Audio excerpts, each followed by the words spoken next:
Oh, are you better off now with Biden-Harris? That's the subject of tonight's riff. After taking a few wrong exits off the I-95 on the way to the White House, in recent days, Donald Trump is totally back on message. And hat tip to Michael McKenna, writing in the Washington Times, that gave Trump a strong policy-oriented interview with Breitbart, then posting on X a solid critique of the economy and immigration, and then his conversation with Elon Musk. All true, all true. And yesterday, his intellectual speech on the economy in Asheville, North Carolina. All of it good. And as an aside, you know, Mr. Trump is who he is. He is authentic. He does listen to his friends, but he also has a tremendous store of knowledge regarding the key policy messages that hit voters in their gut and win elections.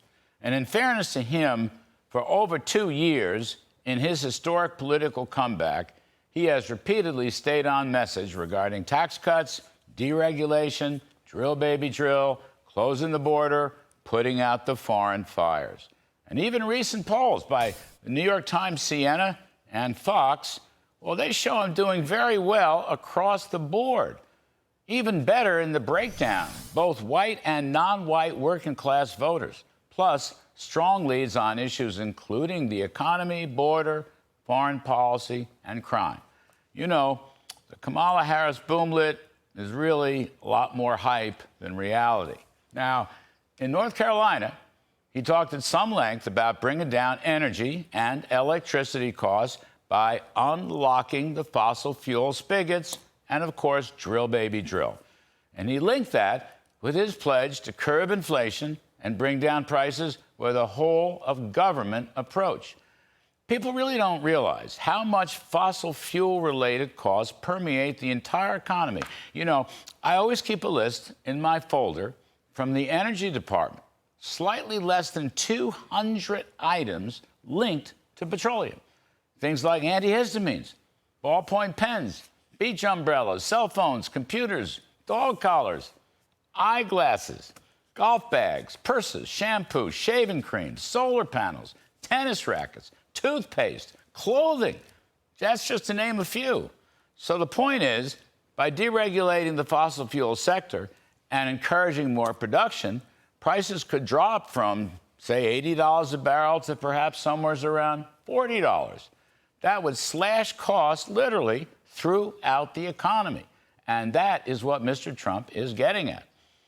Also in North Carolina, Mr. Trump emphasized his tax cuts 2.0, along with slashing regulations, curbing federal spending, promoting growth, and like he did so well at the Republican National Convention in Milwaukee, Mr. Trump in North Carolina was growthier, talking about growth and more growth. Here, just take a listen to this. Our current massive deficits will be reduced to practically nothing. Our country will be powered by growth. Our country will be powered by growth. We'll pay off our debt. We'll have all this income coming in. Wow, he understands that growth dissolves deficits and debt, and that growth from the supply side of the economy will also curb inflation by producing more goods. And on trade, he emphasized the principle of reciprocity by saying, quote, we're going to have 10 to 20% on foreign countries that have been ripping us off for years, end quote. But he did not mention anything about baseline tariffs. Reciprocity is a far better policy than protectionism.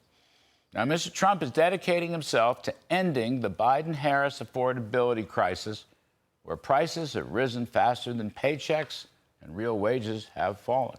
Mr. Trump is saying he did it once with a successful pro-growth policy, and he's ready to do it even better a second time. Meanwhile, Kamala Harris is flip-flopping her way to a discredited and goofy policy of price controls with a war on business in general. And on that stuff, nobody's going to take her seriously. So, at bottom, here's the crucial question. In Mr. Trump's own words, and I quote, are you better off now with Harris and Biden than you were with a person named Donald J. Trump? End quote. with a question mark. There we go. That's my riff.